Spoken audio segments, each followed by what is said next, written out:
General organic chemistry lecture 10। General organic chemistry lecture 10 GOC का 10th lecture. और इसमें हमें डिस्कस करना है इलेक्ट्रोमेरिक इफेक्ट और हाइपर कॉन्जुगेशन के बारे में। इलेक्ट्रोमेरिक इफेक्ट सबसे पहला हमारा टॉपिक है इसमें आज के लेक्चर का, electromeric effect.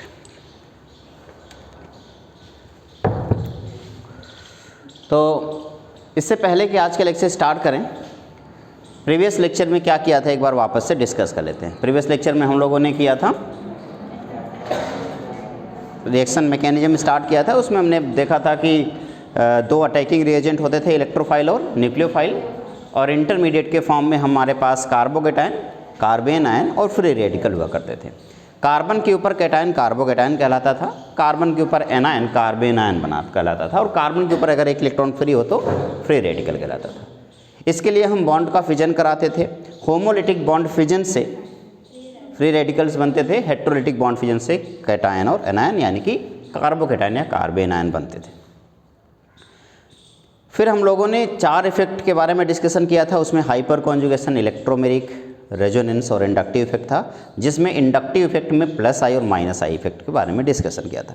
Electron donating group को plus I effect, electron withdrawing group को माइनस आई इफेक्ट के नाम से जाना गया था। फिर इसी तरीके से रेजोनेंस के बारे में डिस्कशन किया था। रेजोनेंस का सिंपल सा मतलब होता है किसी भी चार्ज या किसी भी पाई इलेक्ट्रॉन का पूरे मॉलिक्यूल के में घूम जाना, यानी कि डीलोकलाइजेशन ऑफ पाई इलेक्ट्रॉन और डीलोकलाइजेशन ऑफ एनी चार्ज। और उसमें प्लस आर और माइनस आर या प्लस एम या माइनस एम के बारे में डिस्कशन किया था। प्लस आर का सिंपल सा मतलब था कोई इलेक्ट्रॉन डोनेटिंग ग्रुप हो, और माइनस आर का मतलब था इलेक्ट्रॉन विड्रॉइंग ग्रुप लगा हो। जो प्लस आर इफेक्ट होता था उसे ऑर्थो पैरा एक्टिवेटिंग बोलते थे, जिसमें माइनस आर लगा होता था उसे मेटा एक्टिवेटिंग या मेटा डायरेक्टिंग के नाम से हम लोग जाना करते थे। और उसके काफ़ी एग्जाम्पल्स भी हम लोगों ने देखा था। तो आज का लेक्चर हमारा शुरू होता है इलेक्ट्रोमेरिक इफेक्ट के बारे में। देख लेते हैं इलेक्ट्रोमेरिक इफेक्ट क्या होता है। देखना बेटा, कभी कभी क्या होता है कि जैसे कि मान लो कार्बन है, ये कार्बन है और ये किसी दूसरे कार्बन के साथ डबल बॉन्ड से जुड़ा हुआ है, और आप इसी में किसी अटैकिंग रिएजेंट को लेके आ रहे हो और इस पर अटैक करा रहे हो। कोई भी अटैकिंग रिएजेंट हो सकता है। मैं यहाँ पे जो अटैकिंग रिएजेंट डाल रहा हूँ, देखो अटैकिंग रिएजेंट इलेक्ट्रोफाइल भी हो सकता है और न्यूक्लियोफाइल भी हो सकता है। मैंने पहले अटैकिंग रिएजेंट इलेक्ट्रोफाइल रखा। इलेक्ट्रोफाइल मेरा यहाँ पे अटैकिंग रिएजेंट है, और कार्बन कार्बन के बीच में यहाँ पर डबल बॉन्ड है। अब सवाल ये है कि अब ये इलेक्ट्रोफाइल अटैक करना चाहता है, लेकिन इसको नेगेटिव चार्ज तो दिख नहीं रहा है, तो क्या अटैक कर पाएगा? नहीं कर पाएगा। तो उसे ढूंढना पड़ेगा ना नेगेटिव चार्ज कहाँ है। काफ़ी टाइम लगेगा उसे अटैक करने में। समझ ही नहीं पा रहा मैं अटैक कहाँ पे करूँ। इसकी मदद करने के लिए कार्बन अपने डबल बॉन्ड को घुमाता है। जब कार्बन अपने डबल बॉन्ड को घुमाता है तो मान लो कार्बन ने अपने डबल बॉन्ड को कुछ इस तरीके से रोटेट कराया। अब आप समझ गए होगे जिसके ऊपर एरो गिरता है उसके ऊपर नेगेटिव चार्ज होता है और बगल वाले के ऊपर पॉजिटिव चार्ज होता है। तो आप समझ गए कि इस वाले कार्बन पे नेगेटिव चार्ज हुआ और इस वाले कार्बन पे पॉजिटिव चार्ज आ गया। आप मुझे बताइए इलेक्ट्रोफाइल अटैक कहाँ पे करना चाहता है, जहाँ पे नेगेटिव चार्ज है या जहाँ पे पॉजिटिव चार्ज? नेगेटिव चार्ज पर अटैक करना चाहे। क्या इसके लिए अब आसान हो गया अटैक करना? अब इसके लिए बहुत ही आसान हो जाता है। इलेक्ट्रोफाइल आता है, बड़े प्यार से यहाँ पे अटैक कर जाता है, और इससे जो प्रोडक्ट बनेगा वो कुछ इस तरीके से होगा। कार्बन और यहाँ पे इलेक्ट्रोफाइल इसके साथ जुड़ गया। मैंने ऐसे जोड़ दिया इलेक्ट्रोफाइल को। इस वाले कार्बन पे कौन सा चार्ज बच गया? Positive charge. क्या एक कार्बोकेटायन बन गया। अब इसी कार्बोकेटायन को हम इंटरमीडिएट बोलेंगे। एक बात बताना ज़रा, ये जो रिएक्शन है जिसमें इलेक्ट्रोफाइल ने पहले अटैक किया, तो जब तक इलेक्ट्रोफाइल नहीं था तब तक कार्बन डबल बॉन्ड ऐसे था जैसे है, लेकिन जैसे उसने आसपास इलेक्ट्रोफाइल को देखा, उसने अपने डबल बॉन्ड को रोटेट करके एक कार्बन के ऊपर नेगेटिव चार्ज और एक कार्बन के ऊपर पॉजिटिव चार्ज रख दिया। किस लिए? ताकि इलेक्ट्रोफाइल आसानी से अटैक करे। ये एक टेम्परेरी इफेक्ट है। ये तभी काम करेगा जब कोई इलेक्ट्रोफाइल हो या कोई न्यूक्लियोफाइल हो। यानी कि कोई अटैकिंग रिएजेंट अगर आसपास दिखे तो जो पाई बॉन्ड है वो पाई बॉन्ड एक तरीके से घूम करके एक कार्बन पे नेगेटिव चार्ज एक कार्बन पॉजिटिव चार्ज रख दे, इस टाइप के इफेक्ट को इलेक्ट्रोमेरिक इफेक्ट बोलते हैं। क्या ये बात क्लियर हो गई? लेकिन इलेक्ट्रोमेरिक इफेक्ट तभी काम करेगा जब कोई अटैकिंग रिएजेंट हो। अगर अटैकिंग रिएजेंट नहीं है तो इलेक्ट्रोफाइल कभी भी काम नहीं करेगा, वो जैसे है एज इट इज वैसे ही रहेगा। अब जरा एक और बात, जिस तरफ बॉन्ड उठ के गिरा है, ध्यान से देखना, जिस तरफ बॉन्ड गिरा है क्या इलेक्ट्रोफाइल उसी पे अटैक किया है? हाँ या ना? अगर कभी इस तरीके से हो जिस तरफ इलेक्ट्रोफाइल आके गिरे और जो अटैकिंग रिएजेंट है उसी पर अटैक करे, तो इस टाइप को पॉजिटिव इलेक्ट्रोमेरिक इफेक्ट बोलते हैं। क्या बोलते हैं? पॉजिटिव इलेक्ट्रोमेरिक इफेक्ट या इवन बोलते हैं, जो भी आपका मन करे आप बोल सकते हैं।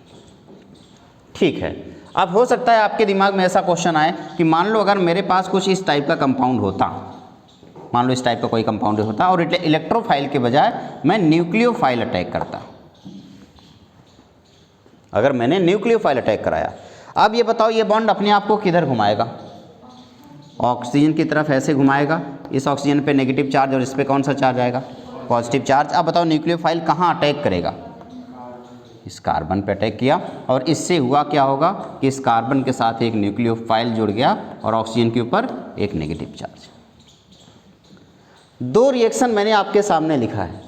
एक रिएक्शन पे ई वहीं पे जा रहा है जहाँ पे इलेक्ट्रॉन गिर रहा है, मतलब डबल बॉन्ड घूम रहा है, और एक पे जो अटैकिंग रिएजेंट है वहाँ जा रहा है जहाँ पे घूम रहा है उसके पीछे के साइड जा रहा है। यानी कि आप कह सकते हैं एक बार इलेक्ट्रोफाइल अटैक कर रहा हो तो एक बार न्यूक्लियोफाइल अटैक कर रहा है। जब इलेक्ट्रोफाइल अटैक करेगा तो इसे पॉजिटिव इलेक्ट्रोमेरिक इफेक्ट बोलते हैं। क्या बोलेंगे?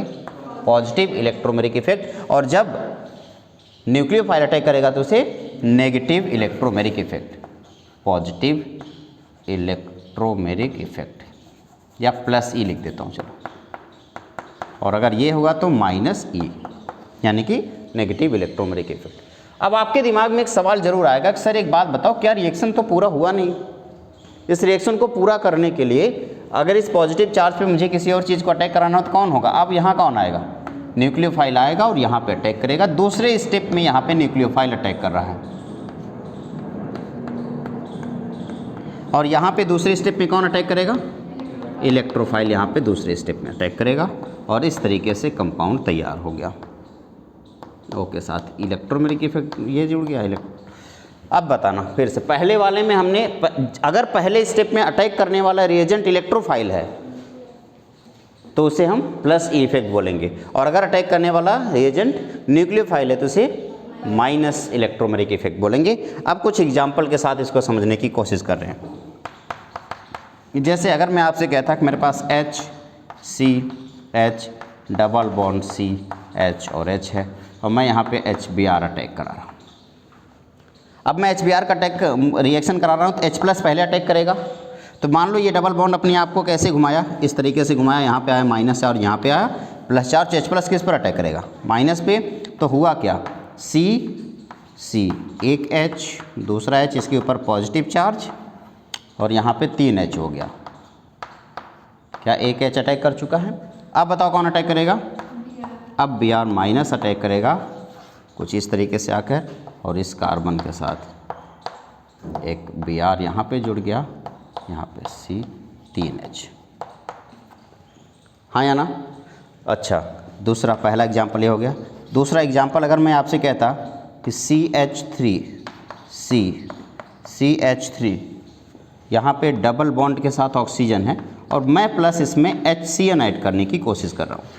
मैंने एरो के ऊपर HCN डाल दिया, तो बताओ पहले अटैक कौन करेगा बेटा? यहाँ पे इलेक्ट्रोफाइल है या न्यूक्लियोफाइल है?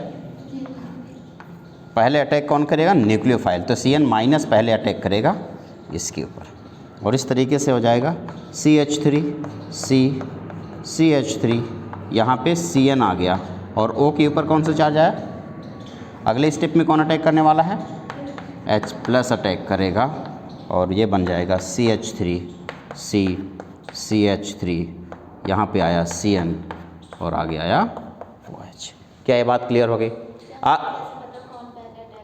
याद रखना, जब तक कार्बोनिल कंपाउंड होगा तो हर बार अटैक कौन करेगा? न्यूक्लियोफाइल। और अगर इस टाइप का कोई कंपाउंड हुआ जिसमें कार्बन डबल बॉन्ड कार्बन, तो उस टाइम पर हमेशा अटैक कौन करेगा? इलेक्ट्रोफाइल। क्लियर हो गया? तो कार्बोनिल ग्रुप दिखे तुरंत समझ जाओगे कि न्यूक्लियोफाइल अटैक करने वाला, और अगर कार्बन डबल बॉन्ड कार्बन दिखे तो समझ जाना कि इलेक्ट्रोफाइल अटैक करने वाला। क्या ये बात क्लियर होगी? कोई दिक्कत नहीं है, बहुत ही आसान है। अब फटाफट आंसर देना, जो क्वेश्चन पूछूं उसका फटाफट आंसर देना, ठीक है बेटा?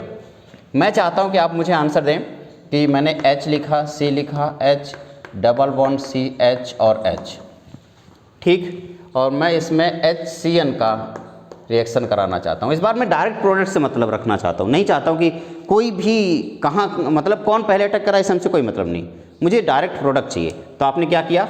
आपने कहा सर डबल बॉन्ड को घुमाया, यहाँ पे लाया माइनस, यहाँ पे लाया प्लस। अब बताओ H प्लस कहाँ जाएगा? माइनस के पास, और माइनस कहाँ जाएगा? प्लस के पास, और इस तरीके से आया HCHCN, CH और H। क्या ये बात क्लियर हो गई? यहाँ तक कोई दिक्कत तो नहीं है?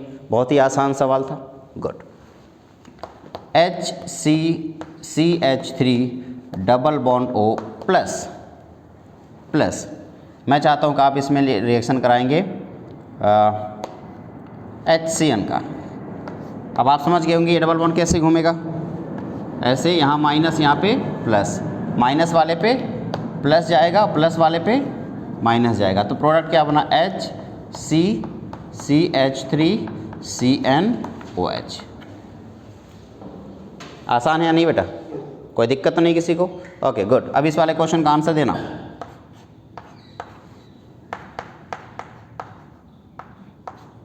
आपने कहा ये डबल बॉन्ड मैंने घुमा दिया, माइनस और प्लस, बताओ प्लस पे कौन जाएगा? H प्लस पे जाएगा, H जाएगा माइनस पे, और माइनस पे कौन जाएगा? और प्लस पे कौन जाएगा? Br। तो ये प्रोडक्ट जो बना वो क्या बन गया? यहाँ पे आया Br, है ना मज़ेदार? चलो नाम से, अभी नाम के चक्कर मत पड़ो। साइक्लो, ये क्या है? साइक्लोहेक्सेन, और ये क्या है?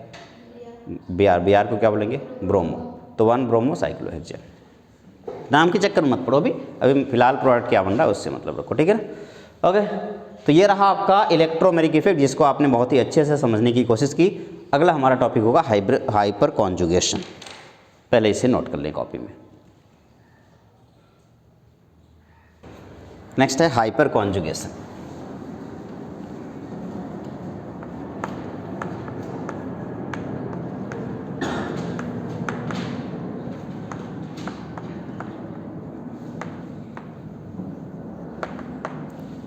देखना बेटा, हाइपर कॉन्जुगेशन इसमें क्या होता है कि मान लो तुम्हारे पास कोई कार्बन है, ध्यान से सुनना। मान लो एक कार्बन है, इस कार्बन के पास यहाँ पे एक हाइड्रोजन है, यहाँ पे एक हाइड्रोजन है, यहाँ पे एक हाइड्रोजन है, और इसके ऊपर पॉजिटिव चार्ज है, ठीक। एक और कार्बन है, इसके ऊपर पॉजिटिव चार्ज है, और इसके पास एक हाइड्रोजन यहाँ पे, एक हाइड्रोजन यहाँ पे, लेकिन इसके बगल में एक कार्बन है, और उस कार्बन के पास 3 हाइड्रोजन है। जिस कार्बन के ऊपर पॉजिटिव चार्ज है, उस कार्बन के बगल वाले कार्बन को आप अल्फा कार्बन बोलते हो। क्या बोलते हो? और उसके बगल वाले को क्या बोलोगे? बीटा बोलोगे। फिलहाल ये अल्फा कार्बन है। अल्फा कार्बन के पास 1 2 3 हाइड्रोजन, यानी कि ये तीनों अल्फा हाइड्रोजन हुए। अगर इस पॉजिटिव चार्ज को, पॉजिटिव की वजह से कार्बन को बहुत तकलीफ है, क्यों? क्योंकि कार्बन नहीं चाहता ना कि उसके ऊपर कोई चार्ज आए, पॉजिटिव या नेगेटिव। तो इस पॉजिटिव चार्ज की वजह से इस कार्बन को बहुत तकलीफ हो रहा है, वो अपना पॉजिटिव चार्ज किसी तरीके से ख़त्म करना चाहेगा। तो ख़त्म करने के लिए वो दोस्तों से मदद मांगेगा। अब वो अपने बगल वाले कार्बन से मदद मांगता है। तो बगल वाले कार्बन के पास 3 हाइड्रोजन है, तो अभी देखो 1 2 और 3 हाइड्रोजन है। तो इस कार्बन के पास 3 ऐसे हाइड्रोजन हैं जो इसके पॉजिटिव चार्ज को ख़त्म कर सकते हैं। जैसे अगर मान लो पहला हाइड्रोजन शिफ्ट हुआ इसके पास, तो एक चांस ये बन सकता है पहले के केस में कि यहाँ पे H2 बचा है कार्बन, और कार्बन के साथ कौन सा बड़ा है? बचा H3, और इस वाले कार्बन के साथ इसका एक हाइड्रोजन था, इसका एक हाइड्रोजन था, अभी यहाँ पे कौन आ गया? H1 यहाँ पे ट्रांसफ़र हो गया, और उसकी वजह से इसके ऊपर कौन सा चार्ज आया? Positive charge. पहला चांस हो सकता है।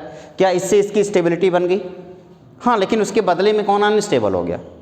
बगल वाला, जिसने अपना हाइड्रोजन दिया वो अनस्टेबल हुआ। लेकिन इसकी वजह से क्या ये ये वाला जो कार्बन है वो स्टेबल हुआ? हाँ। क्या ये सिर्फ एक ही ऑप्शन है? नहीं, अगर मैं दूसरा हाइड्रोजन शिफ्ट करूं तो भी तो सेम ऐसे ही होगा। बताओ क्या होगा? कार्बन, इसके पास पहला वाला हाइड्रोजन बचा है, तीसरा वाला हाइड्रोजन, और दूसरे वाले हाइड्रोजन की जगह क्या आ गया? Positive charge. और वो दूसरा वाला हाइड्रोजन गया कहाँ? दूसरा वाला हाइड्रोजन इस कार्बन के पास चला गया। तो क्या इससे भी स्टेबिलिटी इसकी बन गई? एक और तीसरा चांस हो सकता है क्या, कि मैं इस बार कार्बन के साथ H1 और H2 तो रहने दूं और H3 की जगह क्या लगाऊं? Positive charge. और इस कार्बन को अभी आपने किसको दे दिया? H3 आपने इस कार्बन को दे दिया। क्या ये बात क्लियर होगी? अब आप जरा मुझे बताओ, क्या ऐसे 3 चांसेस है जिससे ये कार्बन स्टेबल हो सकता है? हाँ या ना? अब इसमें हाइड्रोजन शिफ्ट हो रहा है, इसीलिए इसे हम नो बॉन्ड रेजोनेंस बोलते हैं। रेजोनेंस का सिंपल सा मतलब होता है कि एक ऐसा प्रोसेस, रेजोनेंस एक हाइपोथेटिकल प्रोसेस है जिस प्रोसेस में हम कहते हैं कि एक चार्ज एक जगह से किसी दूसरी जगह शिफ्ट होता है। तो पॉजिटिव चार्ज जो यहाँ से यहाँ पे शिफ्ट हो रहा है, तो यहाँ भी तो शिफ्ट हो रहा है। देखो, रेजोनेंस में भी हम पॉजिटिव चार्ज शिफ्ट करते थे और यहाँ पे भी पॉजिटिव चार्ज शिफ्ट हो रहा है, इसे नो बॉन्ड रेजोनेंस बोलते हैं। तो hyperconjugation is also known as no bond resonance. और अब बताओ 3 चांसेस पॉसिबल है इसकी स्टेबिलिटी के। अब इसमें और इसमें बताओ, क्या ऐसा कोई चांस है जिससे स्टेबल हुआ जा सकता है या किया जा सकता है इसको? नहीं। क्यों? क्योंकि इसके बगल में एक कार्बन है ही नहीं, यानी अल्फा हाइड्रोजन है ही नहीं, इसलिए इसके स्टेबल होने के चांसेस कम है। तो बताओ, ये ज़्यादा स्टेबल हुआ या ये वाला ज़्यादा स्टेबल हुआ? ये ज़्यादा स्टेबल हो गया, है ना? तो अच्छा, अगर मैं यहीं से ऐसे फिर से लिखता, कार्बन H H H और इसके ऊपर पॉजिटिव चार्ज, ठीक है। दूसरा कंपाउंड मैंने लिखा CH3 CH और इसके ऊपर पॉजिटिव चार्ज। क्या यही वाला कंपाउंड है? ठीक है। ऐसे मैं और लिख दूं CH3 CH3H और इसके ऊपर कौन सा चार्ज? Positive charge. फिर से लिखा मैंने CH3 CH3 और इसके ऊपर कौन सा चार्ज है बेटा? Positive charge. ये सब कार्बोकेटायन हैं।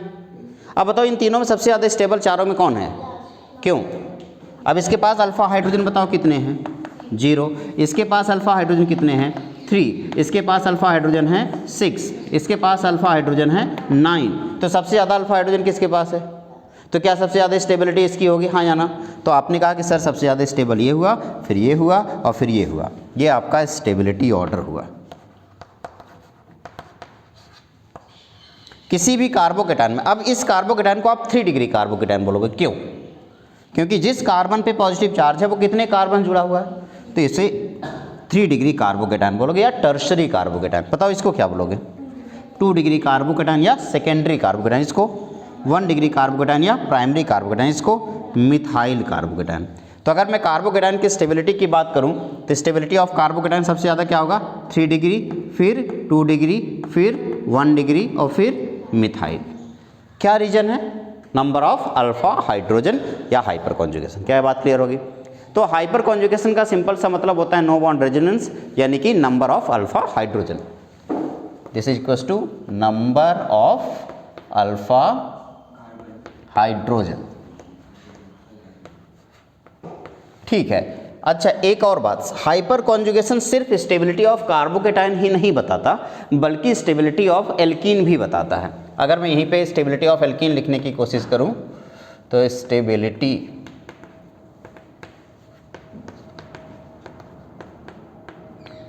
एल्कीन, अगर मैं स्टेबिलिटी ऑफ एल्कीन दिखाऊं बेटा, तो स्टेबिलिटी ऑफ एल्कीन देखो बहुत ही आसान है। क्या होगा? मान लो एक कार्बन है, ध्यान से सुनते जाना, एक कार्बन है और इसके पास यहाँ पे एक हाइड्रोजन है, यहाँ पे एक हाइड्रोजन है, डबल बॉन्ड के साथ एक कार्बन है, यहाँ पे एक हाइड्रोजन है, यहाँ पे एक हाइड्रोजन है। आपके पास एक एल्कीन है। क्या ये एल्कीन है आपके पास? इस एल्कीन के पास क्या कोई अल्फा हाइड्रोजन है या अल्फा कार्बन है? नहीं है कोई भी। ये सबके सब हाइड्रोजन, यहाँ पे कोई कार्बन है ही नहीं। तो अल्फा कार्बन है क्या? नहीं है। तो आपने कहा सर इस पर अल्फा हाइड्रोजन 0 हो गया। क्यों? क्योंकि अल्फा कार्बन 0 है। अल्फा कार्बन वाला हाइड्रोजन अल्फा हाइड्रोजन कहलाता है। तो यहाँ पे अल्फा कार्बन ही नहीं है तो अल्फा हाइड्रोजन किस बात का? Okay good. अगर मैं इसी क्वेश्चन को थोड़ा सा मॉडिफाई कर दूं और यहाँ पे मैंने लिख दिया CH3 और यहाँ पे लिखा H, यहाँ पे लिखा H और यहाँ पे लिखा H। अब आप इस एल्कीन को देखिए और मुझे बताइए क्या इसके पास कोई अल्फा कार्बन है? हाँ, कौन सा? ये वाला। तो अब अल्फा हाइड्रोजन आप मुझे बताइए कितने होंगे? क्या 3 अल्फा हाइड्रोजन हुआ? हाँ या ना? Okay good. अब मैंने कहा कि चलो एक और, मैं यहाँ पे कार्बन डबल बॉन्ड कार्बन, एक CH3 यहाँ पे लगा दिया, एक CH3 यहाँ पे लगा दिया, यहाँ पे लिखा H, यहाँ पे लिखा H। जल्दी से मुझे बताइए अल्फ़ा कार्बन कितने हैं? 2, तो अल्फ़ा हाइड्रोजन कितने हो जाएंगे? 6 हो गए। एक और अगला क्वेश्चन कुछ इस तरीके से मैंने लिख दिया, यहाँ पे CH3, यहाँ पे H, यहाँ पे CH3, यहाँ पे CH3, और लास्ट में मैंने एक और कंपाउंड लिख दिया जिसमें चारों हाइड्रोजन की जगह पे 4 CH3 लिख दिया, कुछ इस तरीके से। अब आप इस वाले एल्कीन में बताइए कितने अल्फ़ा हाइड्रोजन हैं? 9, और इस वाले में कितना है बेटा? 12 अल्फ़ा हाइड्रोजन हो गए 12। इस तरीके से आपने अल्फ़ा हाइड्रोजन बता दिया। अब अगर मैं स्टेबिलिटी लिख देता, देखो ये A है, ये B है, ये C है, ये D और ये E, और अब मैं स्टेबिलिटी पूछता तो क्या ऑर्डर होता? सबसे ज़्यादा स्टेबल कौन होता? E, सबसे ज़्यादा स्टेबल E होता, और उसके बाद D होता। Very good. और फिर C, B और A। क्या रीजन है? More number of alpha hydrogen, more stable alkene. ठीक है, तो stability of alkene, this is stability of alkene is directly proportional to alpha hydrogen. ये डायरेक्टली प्रोपोर्शनल का सिंबल है, ठीक, और ये अल्फा हाइड्रोजन। गुड। या directly proportional to hyper conjugation.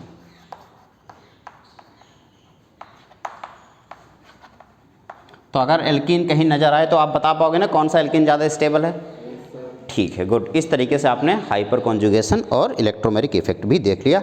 अब ये जो 4 इफेक्ट हमने पढ़ा है, इन चारों इफेक्ट का एप्लीकेशन देखते हैं कि इनका यूज कहाँ कहाँ करते हैं। ठीक है ना? ओके, इसे नोट कर लें अपनी कॉपी में।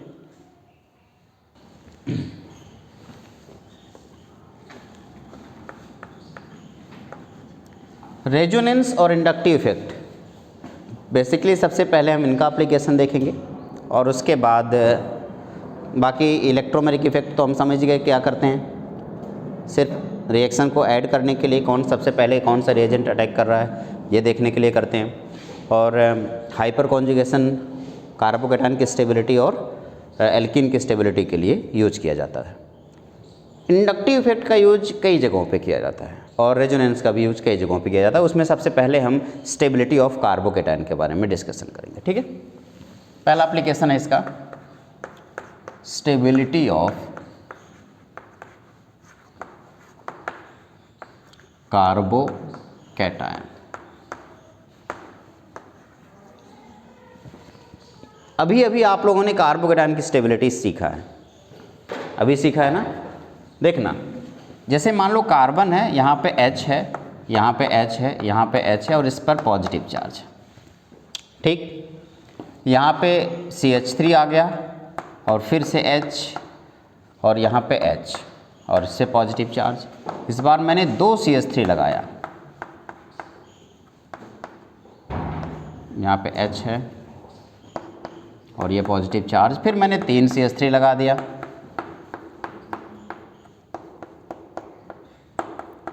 क्या यही सेम एक्सप्लेनेशन अभी हमने किस पे किया था? हाइपर कॉन्जुगेशन से। यही सेम चीज़ हम इंडक्टिव इफेक्ट से करेंगे। प्लस आई का काम क्या होता है? इलेक्ट्रॉन डोनेट कर रहा है, तो ये इसने इलेक्ट्रॉन को पुश किया, और इस वाले कार्बन के ऊपर पॉजिटिव चार्ज है और उसे स्टेबल करने वाला कोई नहीं है, जबकि दूसरे वाले भी कार्बन के पास, जिसके पास पॉजिटिव चार्ज है, उसे स्टेबल करने वाला एक CH3 है। CH3 ने पुश किया और कार्बन को खुश किया। कार्बन जो दुखी था वो इस कार्बन दूसरे वाले CH3 के पुश करने की वजह से खुश हो गया। इसे प्लस आई इफेक्ट बोलते हैं। यहाँ पे भैया पुश करने वाले कितने लोग हैं? तो खुश और ज़्यादा हो जाएगा। यहाँ पे तो वाह वाह क्या बात है, 3 लोग मिल कर के पुश कर रहे हैं, और उसकी वजह से सबसे ज़्यादा स्टेबल कौन हो गया? 3 डिग्री सबसे ज़्यादा स्टेबल होगा। क्यों? क्योंकि यहाँ पे plus I effect 3 bar use हुआ है। ये 2 डिग्री और ये 1 डिग्री और ये मिथाइल। सोचो ज़रा, अगर यही क्वेश्चन थोड़ा सा मॉडिफाई कर दिया जाता और इस CH3 की जगह एक Cl लगा दूं और यहाँ पे 2 Cl लगा दूं और यहाँ पे 3 Cl लगा दिया। अब बताओ क्लोरीन का काम क्या होता है? इलेक्ट्रॉन विड्रॉ करना। तो पहले से इसके पास इलेक्ट्रॉनों की कमी है और क्लोरीन इलेक्ट्रॉन को विड्रॉ करके इलेक्ट्रॉनों की और ज़्यादा कमी कर रहा है। तो क्या वो खुश कर रहा है या दुखी कर रहा है? दुखी कर रहा है। तो क्या स्टेबिलिटी बढ़ रही है, कम हो रही है? कम हो रही है। यहाँ पे 2 क्लोरीन वो काम कर रहे हैं, तो स्टेबिलिटी और कम हो गई होगी। यहाँ पे 3 क्लोरीन मिल करके इलेक्ट्रॉन को विड्रॉ कर लिए, तो स्टेबिलिटी सबसे कम होगी। बताओ सबसे ज़्यादा स्टेबल कौन हुआ? ये स्टेबिलिटी होगी। क्या यहाँ पे डिग्री लिख सकता हूँ क्या? नहीं। क्यों? क्योंकि डिग्री तब लिखा जा सकता है जिस कार्बन के ऊपर पॉजिटिव चार्ज है वो कितने कार्बन से जुड़ा हुआ है, इससे डिग्री होता है। कितने सी से जुड़ा हुआ है ये डिग्री नहीं। हर एक सी कार्बन नहीं होता। ये देखो ये क्लोरीन। ठीक है, तो पहला सवाल ये था, दूसरा सवाल ये था। तीसरा सवाल फिर से आपके सामने आ रहा है, इसका आंसर आप सब देंगे। H ये पॉजिटिव चार्ज, ठीक है ना बेटा? मैंने यहाँ पे लिखा CH3 और यहाँ पे चलो यहाँ पे ऐसे लिख दिया, यहाँ पे फ्लोरीन लिख दिया या आयोडीन लिख देता हूँ। चलो ठीक है, यहाँ पे मैंने लिख दिया आयोडीन, यहाँ पे H, यहाँ पे H ये पॉजिटिव चार्ज। फिर मैंने क्लोरीन यहाँ पे ब्रोमीन लिख दिया, यहाँ पे H और यहाँ पे H, यहाँ पे पॉजिटिव चार्ज। फिर क्लोरीन लिख दिया, यहाँ पे H, यहाँ पे H, यहाँ पे पॉजिटिव चार्ज। फिर मैंने फ्लोरीन लिख दिया। अब आप मुझे बताइए सबसे ज़्यादा स्टेबल कौन होगा? अब सिर्फ एक एटम है, बाकी तो हाइड्रोजन है। जो सबके पास उसे मत देखो, क्योंकि वो तो सबके पास है। जो चेंज हो रहा है उसी को देखो। कौन चेंज हो रहा है? इधर आयोडीन है, यहाँ ब्रोमीन, यहाँ क्लोरीन, यहाँ पे फ्लोरीन है। सबसे ज़्यादा इलेक्ट्रॉन विड्रॉइंग ग्रुप कौन सा है? फ्लोरीन। तो क्या सबसे ज़्यादा अनस्टेबल कौन करेगा? फ्लोरीन। तो सबसे ज़्यादा स्टेबल कौन हुआ? ये सबसे ज़्यादा स्टेबल हुआ, फिर ये और फिर ये और फिर ये। क्या ये बात क्लियर हो गई? गुड। बस एक लाइन मैं यहाँ पे लिख देता हूँ, stability of carbocation, this is directly proportional to plus I effect and inversely proportional to minus I effect.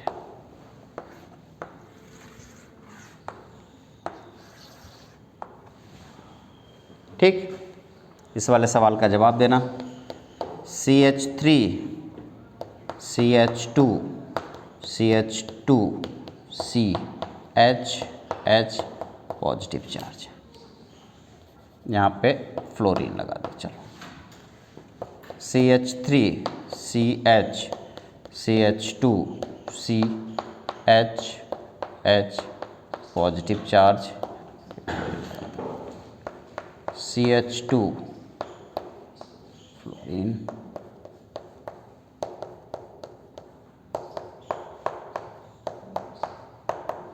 बताओ सबसे ज़्यादा स्टेबल कौन हुआ?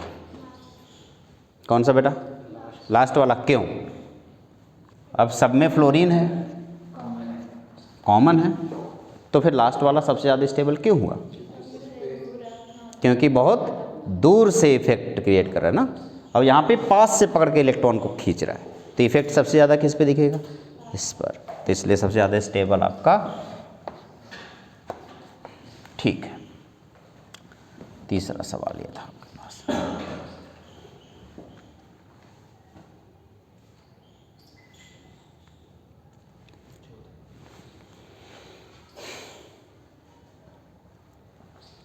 एक और बात, स्टेबिलिटी ऑफ कार्बोकैटायन।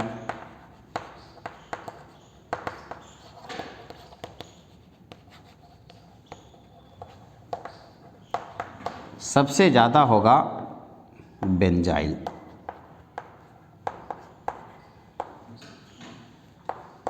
फिर अलाइल,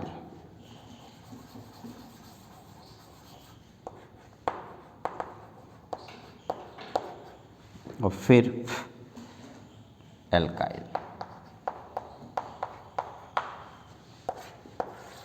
अभी ये समझ में थोड़ा सा नहीं आएगा, लेकिन फिर भी थोड़ी देर में अभी समझाने की कोशिश करूँगा।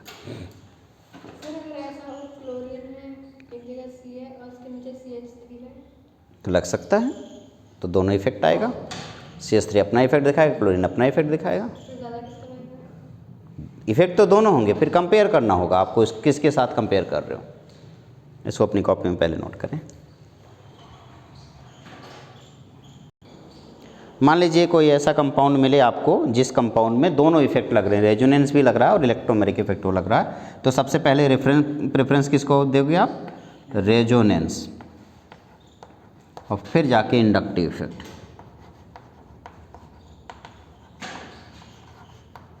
आइए इसके भी एक क्वेश्चन कर लेंगे।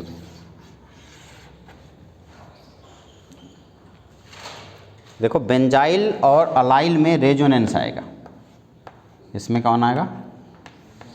रेजोनेंस आएगा, और ये जो एल्काइल है इसमें इंडक्टिव इफेक्ट आएगा।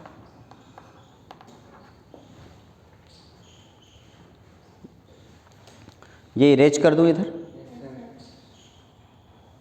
मैं क्वेश्चन ले रहा हूँ, जैसे कि मेरे पास एक कार्बन है, ये एक कंपाउंड है CH2 double bond CH single bond CH2, उसके ऊपर पॉजिटिव चार्ज है, ठीक है। इस पॉजिटिव चार्ज को अलाइल बोलते हैं, अलाइल कार्बोकैटायन। इसका नाम क्या है? डबल बॉन्ड के बगल वाला जो होता है उससे अलाइल कार्बोकैटायन बोलते हैं।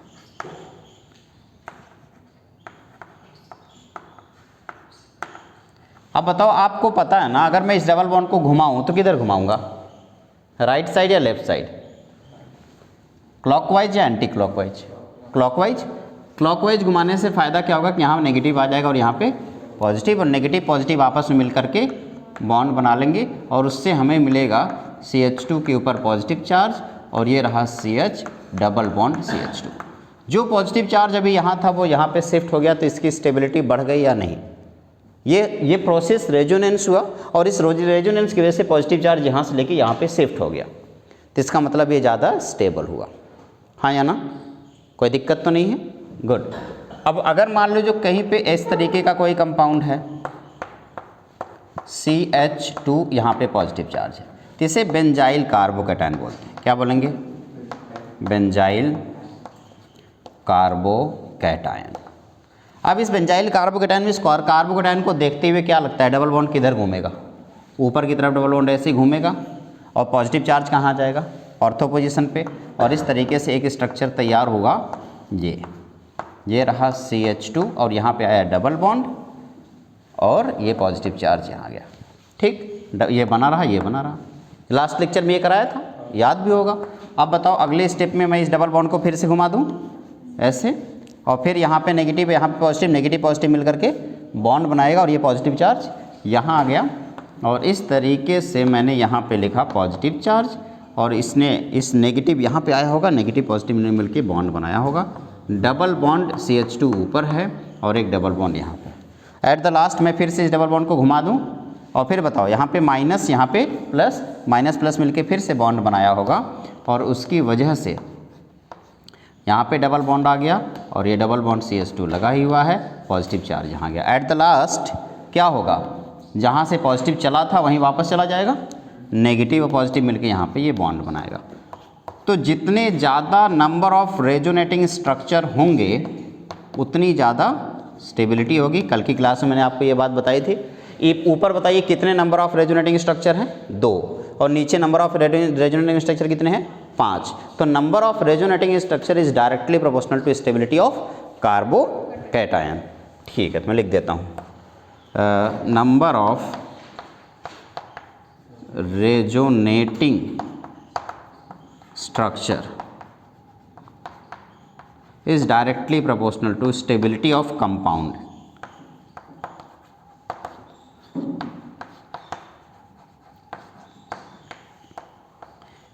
किसी भी कंपाउंड का अगर स्टेबिलिटी पता करना है तो आप बस ये देख लो कि नंबर ऑफ रेजोनेटिंग स्ट्रक्चर कितने हैं। जितने ज़्यादा नंबर ऑफ रेजोनेटिंग स्ट्रक्चर होंगे उतनी ज़्यादा स्टेबिलिटी होगी। क्या ये बात क्लियर होगी? कोई दिक्कत तो नहीं? Okay good. अब मैं अगर आपसे पूछता कि मैंने एक कार्बन लिया, उस पर एक हाइड्रोजन है, यहाँ पे एक हाइड्रोजन है, एक हाइड्रोजन यहाँ पे, एक पॉजिटिव चार्ज यहाँ पे है, फिर मैंने इस एक हाइड्रोजन की जगह एक बेंजीन लगा दिया,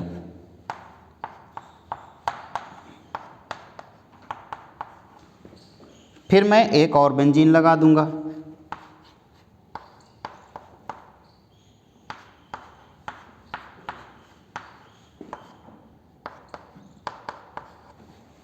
फिर मैं एक और बेंजीन लगा दूँ। क्या लगता है सबसे ज़्यादा स्टेबल कौन होगा?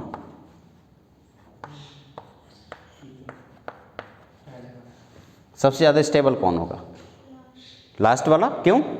क्योंकि इसमें 5 है, एक बेंजीन की वजह से 5 रेजोनेटिंग स्ट्रक्चर बन रहा है, तो 2 बेंजीन की वजह से 10 रेजोनेटिंग स्ट्रक्चर बनेंगे, और यहाँ 3 बेंजीन की वजह से 15 रेजोनेटिंग स्ट्रक्चर बनेंगे। तो जितने ज़्यादा नंबर ऑफ रेजोनेटिंग स्ट्रक्चर उतना ही ज़्यादा स्टेबिलिटी। क्या है बात क्लियर हो गई? या आप कह सकते हो यहाँ पे 3 बॉन्ड की वजह से रेजोनेंस हो रहा है, तो यहाँ पे 3 और 3 6 बॉन्ड की वजह से रेजोनेंस होगा, यहाँ पे 3 3 6 3 9 बॉन्ड की वजह से रेजोनेंस होगा। तो इसलिए सबसे ज़्यादा स्टेबिलिटी किसमें जाएगी?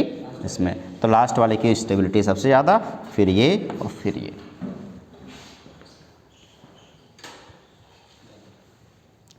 मैं एक नोट पॉइंट लिखवा देता हूं जो अक्सर बच्चे गलती करते हैं।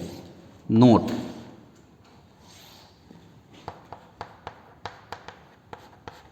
एक नोट पॉइंट लिखवाता हूं, अक्सर यहां पे बच्चे गलती करते हैं कि जब आपके पास 3 डिग्री कार्बोकेटायन हो, कुछ इस तरीके के, ये वाला 3 डिग्री कार्बोकेटायन है और इसकी स्टेबिलिटी इसके साथ कंपेयर करना पड़े कभी, वैसे तो कभी करना न पड़े, लेकिन अगर कभी करना पड़े, उस केस में ज़्यादातर बच्चों से गलती होती है, वो कहते हैं ये वाला ज़्यादा स्टेबल होगा क्योंकि रेजोनेंस है। हाँ, मैं मानता हूँ ये होना चाहिए, रूल के हिसाब से रेजोनेंस की स्टेबिलिटी ज़्यादा होनी चाहिए, बट इस पर हम ये एक ऐसा केस है जिसमें हाइपर कॉन्जुगेशन यूज करेंगे, तो हाइपर कॉन्जुगेशन की वजह से इसकी स्टेबिलिटी ज़्यादा होती है और इसकी कम होती है।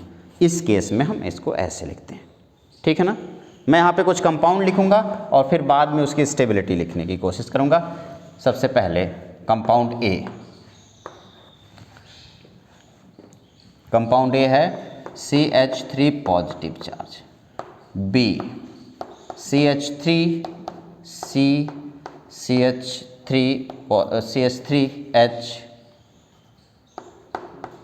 H positive charge, C CH3H positive charge, D CH3CH3 positive charge, E CH2 positive charge, F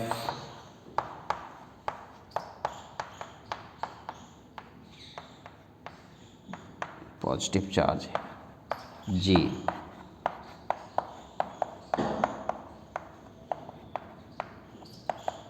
चलो अब मैं जानना चाहता हूँ कि सब में सबसे ज़्यादा स्टेबल कौन होगा। अभी CD हो गया, आगे भी लिख देता हूँ, सब एक साथ लिख देता हूँ, GH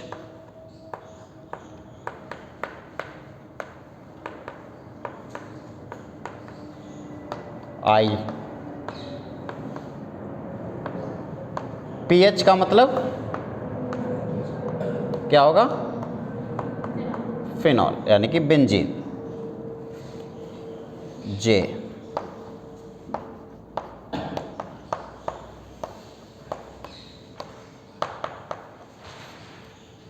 ये मैंने कंपाउंड लिखा ए से लेकर के जे तक।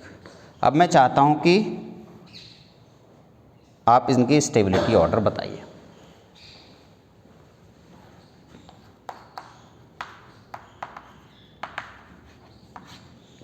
सबसे ज़्यादा स्टेबल कौन होगा? डी,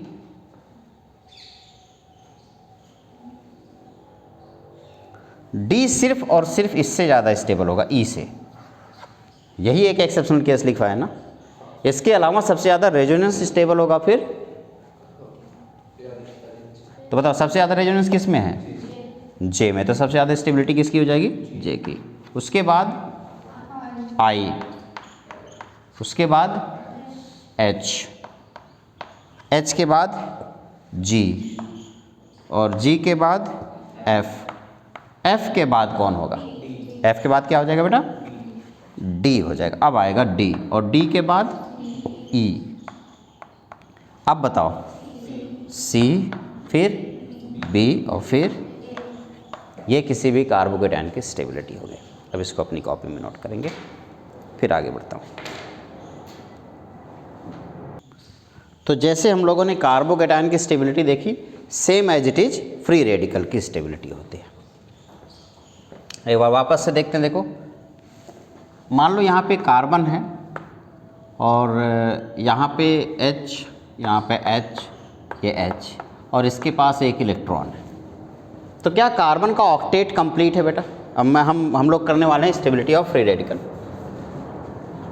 हेडिंग होगा आपका स्टेबिलिटी ऑफ फ्री रेडिकल।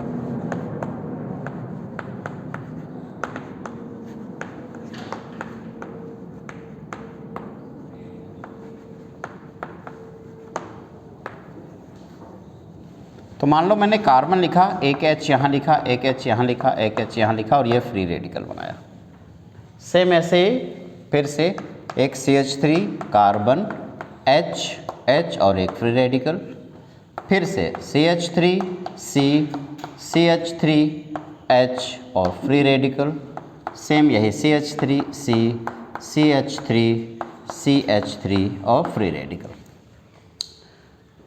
क्या किसी भी कार्बन में ऑक्टेट कंप्लीट है? नहीं। जैसे पहले वाले कार्बन की बात करते हैं, इसके पास कितने इलेक्ट्रॉन है टोटल? 2, 2 4, 2 6, एक 7 इलेक्ट्रॉन, एक इलेक्ट्रॉनों की कमी है। तो अगर ये इलेक्ट्रॉन डेफिशिएंट है तो ये चाहता है कोई उसे इलेक्ट्रॉन डोनेट करने वाला ग्रुप मिले, जबकि आपको पता है कि CH3 का काम क्या होता है? ये इलेक्ट्रॉन डोनेटिंग ग्रुप है। तो इसने हल्का सा इंडक्टिव इफेक्ट के थ्रू थोड़ा सा इलेक्ट्रॉन इसे दे दिया, भले दिया नहीं हो, लेकिन इसे फील तो हो रहा है ना कि कोई ऐसा है जो ज़रूरत पड़ने पे देगा, तो अच्छा फील हो रहा है ना उसे, तो इसकी स्टेबिलिटी ज़्यादा हुई या नहीं? अब यहाँ पे उसे ऐसा पता चल रहा है कि भैया 2 लोग हैं, 2 पड़ोसी ऐसे हैं जो मदद ज़रूरत पड़ने पे मदद करेंगे, तो ये ज़्यादा स्टेबल होगा। यहाँ पे 3 पड़ोसी हैं इसके जो ज़रूरत पड़ने पे इसकी मदद कर देंगे, तो और ज़्यादा स्टेबल होगा। और अगर यहीं पे कुछ तो इसका मतलब सबसे ज़्यादा स्टेबिलिटी 3 डिग्री की, फिर 2 डिग्री की, फिर 1 डिग्री की, और फिर मिथाइल कार्बो फ्री रेडिकल की। ठीक है, तो ये कितनी डिग्री हो गई? 3 डिग्री, ये हुआ 2 डिग्री, ये हुआ 1 डिग्री, और ये हुआ मिथाइल फ्री रेडिकल। सेम यही मैं उल्टा कर दूं, अगर सेम यही क्वेश्चन इस बार ऐसे पड़ोसी मिल जाएं अगर आपको जो मदद करने के बजाय दुख में और दुख क्रिएट करें, जैसे क्लोरीन, भैया आपके पास पैसों की कमी है और उधार मांगने पहुंच गए, तकलीफ होगी ना। और अगर ऐसे 2 पड़ोसी मिल गए तब तो भैया पूछो मत। हाँ, और अगर 3 पड़ोसी ऐसे हो गए, तीनों तरफ 3 लोग हैं और तीनों आपके पास 3 ही पड़ोसी हैं और तीनों इस तरीके से हो, तो आप बहुत ज़्यादा दुखी रहोगे। सबसे ज़्यादा दुखी कौन है? आखिरी वाला। सबसे ज़्यादा खुश कौन है? पहले वाला। ये सबसे ज़्यादा स्टेबल होगा, फिर ये, फिर ये। ठीक है ना। तो स्टेबिलिटी ऑफ फ्री रेडिकल और स्टेबिलिटी ऑफ कार्बोकेटायन क्या एक जैसे हैं? हाँ, क्यों? क्योंकि फ्री रेडिकल के पास भी इलेक्ट्रॉनों की कमी है और कार्बोकेटायन के पास भी इलेक्ट्रॉनों की कमी है, तो इन दोनों की स्टेबिलिटी सेम है। लेकिन जब स्टेबिलिटी ऑफ एनायन की बात करें, मैं आप लिख देता हूँ, stability of free radical is directly proportional to electron donating group and inversely proportional to electron withdrawing group। या इलेक्ट्रॉन डोनेटिंग ग्रुप का मतलब प्लस आई इफेक्ट और इलेक्ट्रॉन विड्रॉइंग ग्रुप का मतलब माइनस आई इफेक्ट। ठीक है, अब मैं आगे स्टेबिलिटी ऑफ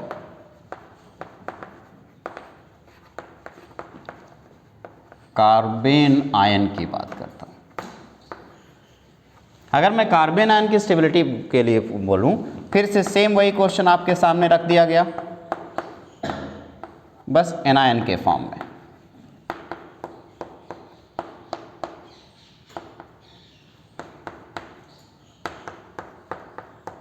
क्वेश्चन मैंने कोई बदलाव क्वेश्चन में नहीं किया है, बस चार्ज बदल दिया है। बाकी सारी चीज़ें मैंने सेम रखी। क्या लगता है सबसे ज़्यादा स्टेबल कौन होगा इस बार?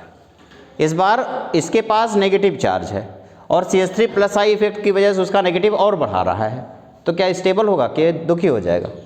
दुखी हो जाएगा। तो जैसे जितना ज़्यादा प्लस आई इफेक्ट होगा उतनी ज़्यादा स्टेबिलिटी इसकी कम होती चली जाएगी। तो सबसे ज़्यादा स्टेबल ये हुआ, फिर ये हुआ, फिर ये हुआ। लेकिन अगर यही सेम क्वेश्चन मैं उल्टा लिख देता, इस बार मैं CH3 की जगह Cl लगा दूं, हर एक CH3 को मैं Cl से रिप्लेस कर दूं,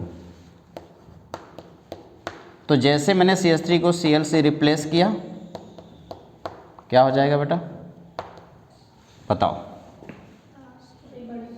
अब सबसे ज़्यादा स्टेबल 3 डिग्री। दोबारा मत बोल देना एकदम।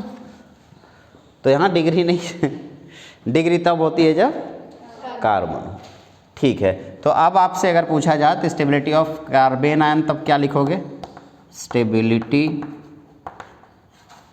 ऑफ कार्बेन आयन या कार्बन आयन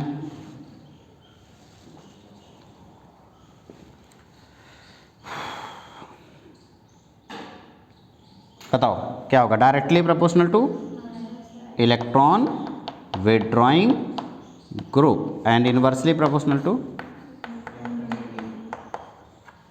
ठीक ना?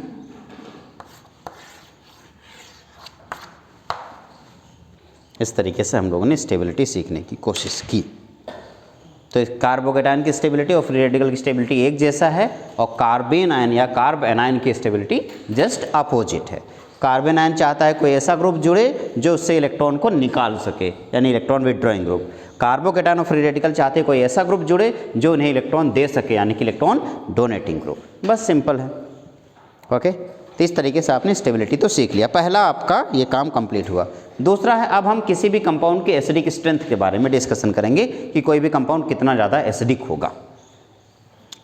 आप लोगों को बचपन में एसिडिटी के लिए एक चीज़ बताई गई थी, क्या? PH value.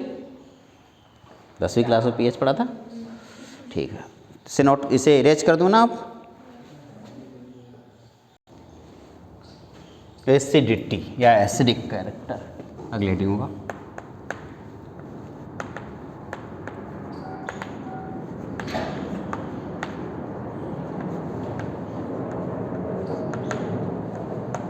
हम किसी भी कंपाउंड्स की स्टेबिलिटी या एसिडिटी के बारे में डिस्कशन करते हैं।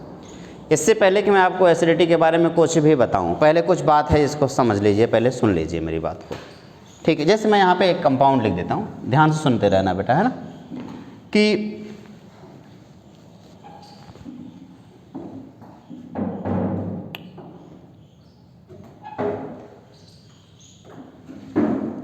वाटर, ठीक, क्या हो गया? वाटर और एल्कोहल। मेरे पास वाटर है और एल्कोहल है, दो एल्कोहल है, एक अंग्रेजी शराब और दूसरी देसी शराब। पानी है,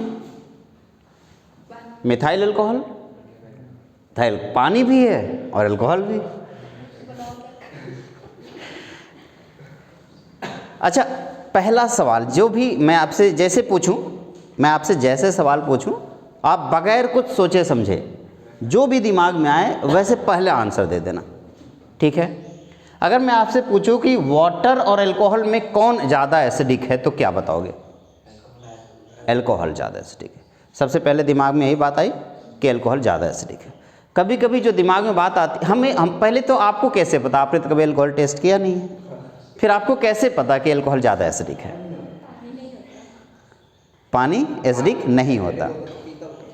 हम लोगों को एक गलतफहमी है, पता है क्या? कि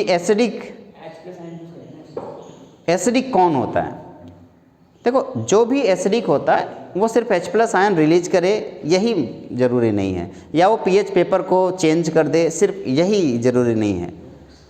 हम बस एक बेस मान लेते हैं, जैसे अल्कोहल को, वाटर को हम बेस मान लेते हैं, तो इससे की कंपेयर में बाकी सारी चीज़ों को हम बताते हैं कौन ज़्यादा एसिडिक होगा और कौन कम एसिडिक होगा। यहाँ पे एसिडिटी समझाने से के लिए मैं आपको कुछ बातें पहले बता दूँ। इससे पहले कि कुछ बताऊँ, एक छोटी सी बात है, उसका आंसर आप देना। मान लो एक सुंदर कन्या मेरी गर्लफ्रेंड है। अब नहीं, अब तो शादी हो गई है ना। किसकी? अच्छा, नहीं, वाइफ के साथ मैं कोई मजाक नहीं कर सकता, कभी कभी वो भी वीडियो देख लेती है। हाँ, तो मान लो आपके अतुल सर हैं, उनकी भी शादी हो गई है। हम छोटो यार। अच्छा, तुम में से कोई वॉलंटियर बनना चाहेगा? हाँ ठीक, अभिनव, ठीक है। तो मान लेते हैं अभिनव की एक गर्लफ्रेंड है, सुंदर सी कन्या अभिनव की गर्लफ्रेंड है, ठीक है। मानने में क्या जाता है? अब तुम लोग ये भी मत बोलो भाई दिखा, भाई दिखा, ऐसा नहीं बोलना ना। तो अब सवाल ये है कि अभिनव उससे दूर जाना चाहता है या उसके साथ रहना चाहता है? साथ रहना चाहता है। अगर अभिनव उसके साथ रहना चाहता है तो हमें कैसे पता चलेगा ये दोनों खुश हैं अपनी लाइफ में या नहीं? हम देख करके बस प्रिडिक्ट करते हैं। ये दोनों आराम पार्क में गए, खेल रहे हैं, दोनों एक दूसरे के हाथों में हाथे डाल करके चल रहे हैं, तो हमें लगता है कि इनकी लाइफ बहुत अच्छी चल रही है। लेकिन क्या पता बेचारा अभिनव जो है वो डर की वजह से ऐसा कर रहा हो। इससे भी पॉसिबिलिटी हो सकती है, चांसेस ऐसे हो सकते हैं। हमें कैसे पता चलेगा कि ये दोनों खुश हैं? खुश होने का मतलब इन दोनों का रिश्ता मजबूत है और ये स्टेबल है। पहला काम करो, इन दोनों का ब्रेकअप करा दो। जैसे इन दोनों का ब्रेकअप कराओगे तो अभिनव की हालत देखो। उसके बाद ब्रेकअप के बाद अभिनव की हालत देखो। 2 चांसेस पॉसिबल हैं। पहला चांस है कि ये देवदास बन जाए और दूसरा चांस है ये जाके पार्टी करे। आज एक चुड़ैल है जो चली गई, चांसेस हो सकता है दोनों। तो पहला ऑप्शन था कि भैया ये बहुत दुखी है, बहुत दुखी, किसी से कोई बात नहीं कर रहा, देवदास बन चुका है। इसका मतलब ये उसके साथ बहुत ज़्यादा खुश था, तभी उसके जाने की वजह से दुखी हुआ है। दूसरा चांस ये हो सकता है कि ये बहुत खुश हो, इसका मतलब उसके साथ दुखी था, तभी उसके जाने की वजह से बहुत ज़्यादा खुश है। तो अगर आपको ये पता करना है कि कोई एसिडिक है या बेसिक है, तो एसिडिक का मतलब कौन होता है? एक ऐसा कंपाउंड जो अपने H+ को आसानी से छोड़ दे, वही तो एसिड हुआ ना। यानी कि H+ के जाने की वजह से उसको कोई दुख ना हो तो समझ लो एसिडिक हुआ, और H+ के जाने के बाद उसे तकलीफ हो तो समझ लो कि एसिडिक नहीं है। क्या ये बात क्लियर हो गई? तो एसिडिक वो कंपाउंड है जिसके H+ आसानी से रिलीज हो सके। क्लियर है? अब आओ इसको समझने की और बेहतरीन कोशिश करते हैं। अगर मैं आपसे कहूँगा कि, या फिर दूसरे शब्दों में आप बोल सकते हो, कोई भी H+ किसी को छोड़ के आसानी से जाना चाहे तो अच्छा एसिड। H+ भी तो जाना चाह सकता, कोई ज़रूरी थोड़ी कि तुम ही छोड़ो, वो भी तो तुम्हें छोड़ सकता है। तो अगर H+ आसानी से छोड़ के चला जाए तो अच्छा एसिड, और अगर H+ आसानी से छोड़ के ना जाए तो अच्छा एसिड नहीं है। अब सवाल है H+ क्यों जाएगा और क्यों नहीं जाएगा? ये जानने से पहले कि वो क्यों नहीं जाएगा, ये जान लो वो आया क्यों था, वो तुम्हारे साथ क्यों है। जब तक तुम्हें ये ना पता चले तुम उसके जाने का कारण नहीं जान सकते हो, क्योंकि जिस कारण से वो तुम्हारे साथ है वो कारण बना रहेगा तो वो तुम्हारे साथ रहेगा, और वो कारण ख़त्म हो गया तो वो तुम्हारा साथ छोड़ के चला जाएगा। कुछ साल पहले मेरी एक गर्लफ्रेंड थी, तो वो पहले जब हम दोनों की नई नई दोस्ती हुई तो उसने कहा कि यार सब सही है, बढ़िया चल रहा था। कुछ दिनों के बाद उसने कहा तुम्हारे ये दोस्त अच्छे नहीं हैं, इनका साथ छोड़ दो। फिर कुछ दिनों बाद उन्होंने तुम सिगरेट पीते हो, बहुत बुरे हो, साथ सिगरेट छोड़ दो। मैंने सिगरेट छोड़ दिया, दोस्तों का साथ छोड़ दिया। कुछ दिन बाद तुमने ये कलरफुल शर्ट तुम्हें पसंद नहीं, वाइट शर्ट पहना करो, इसे छोड़ दो। मैंने कलरफुल शर्ट छोड़कर वाइट शर्ट पहनना शुरू कर दिया, वो भी छोड़ दिया। कुछ दिनों बाद उसने कहा साइकिल पर अच्छी नहीं लगती, तुम बाइक से आया करो। मैंने साइकिल छोड़ के बाइक से चलना शुरू कर दिया। सालों बीत गए, एक दिन वो मेरे पास आई, उसने कहा अब तुम पहले जैसे नहीं रहे।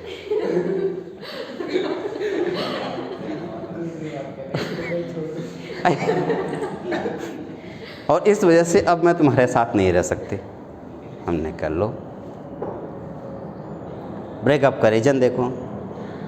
वो मेरे पास आई, उसने मुझसे पूछा कि अब तुम पहले जैसे नहीं रहे, मैं अब हम दोनों साथ में नहीं रह सकते। लड़कों का एक काम होता है, वो पहले पूछते हैं कि भैया मैंने क्या कर दिया। मैंने बोला कि भाई अब मैंने क्या कर दिया। उसने कहा कम वक्त कुछ किया ही तो नहीं। मैं समझ ही नहीं पाया। सालों लगे मुझे इस बात को समझने में, अब समझ गया।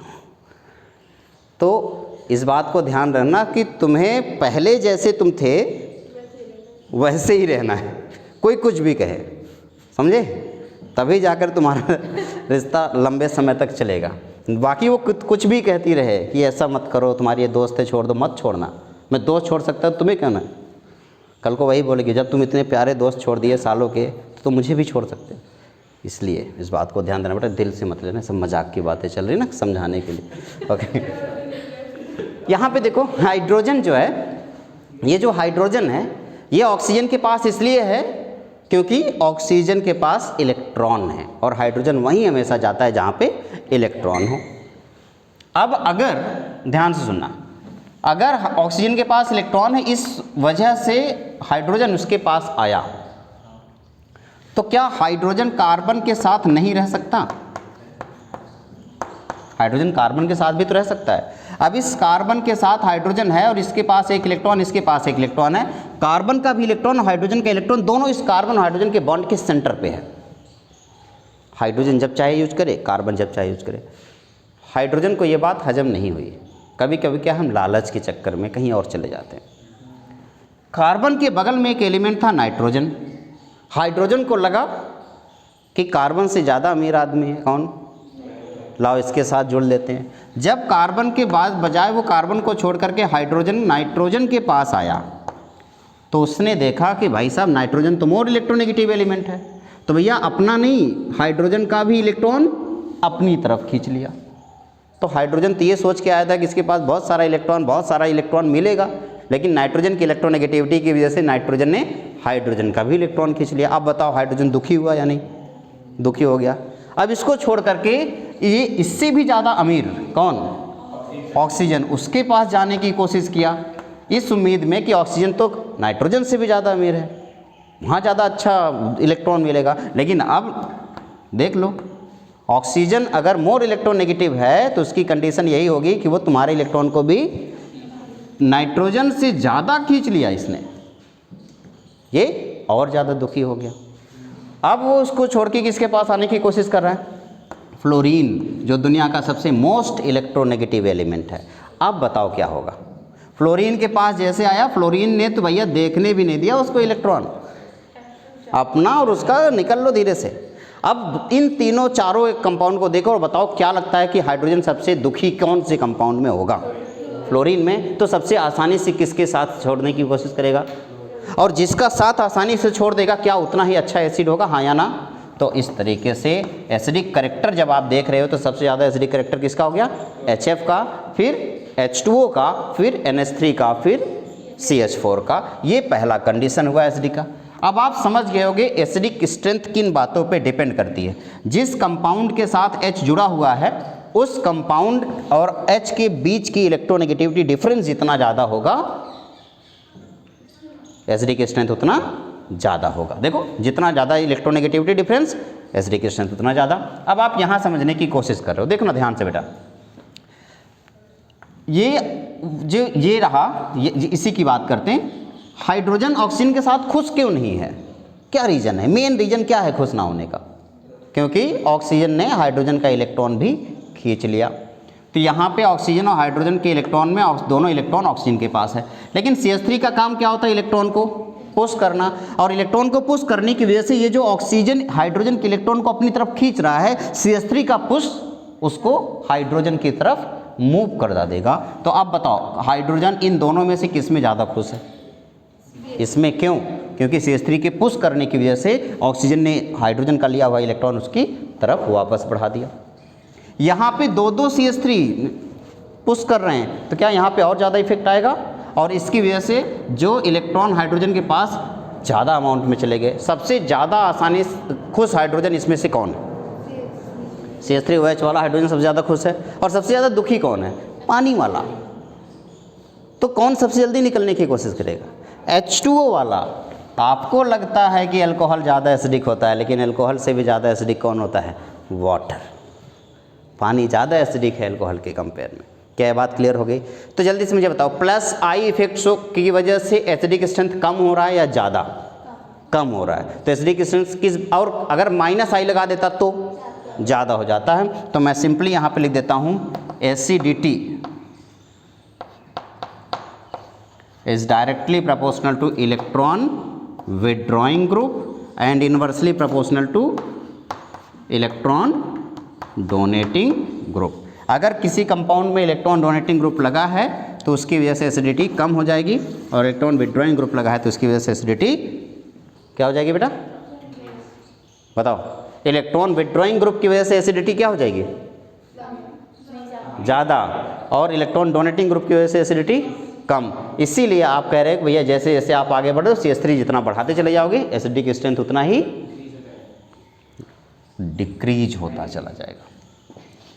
अगला सवाल फिर से आपके सामने है, HC double bond O OH, CH3 C double bond O OH, CH3 CH2 C double bond O OH। अब आप समझ लो, अगर मैं चाहूँ, मैं आपसे पूछ रहा हूँ कि इसमें एसिडिक स्ट्रेंथ बताओ जल्दी से, तो आप क्या बताओगे कौन सबसे ज़्यादा एसिडिक है, पहला वाला, दूसरा वाला या तीसरा वाला? फर्स्ट वाला। क्यों?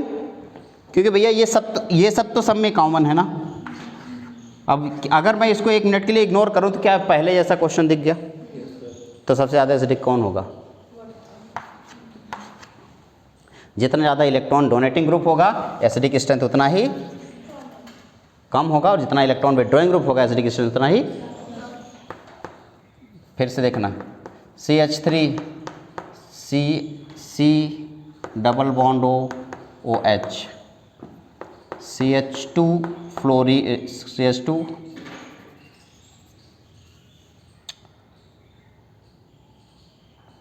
Iodine, C double bond O OH, CH2 bromine, C double bond O OH, CH2 chlorine, C double bond O OH। क्या लगता है सबसे ज़्यादा एसिडिक कौन होगा?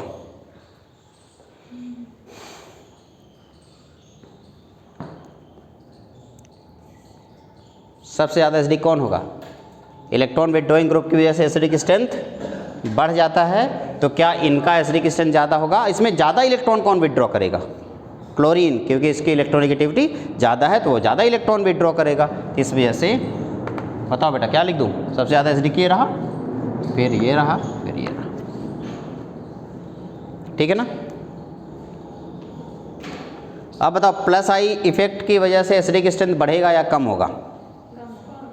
और माइनस आई इफेक्ट की वजह से बढ़ेगा। Very good. Plus I effect की वजह से एसिडिक स्ट्रेंथ, एसिडिटी, फिर से यहाँ लिख देता हूँ, acidity is directly proportional to minus I effect and inversely proportional to plus I effect.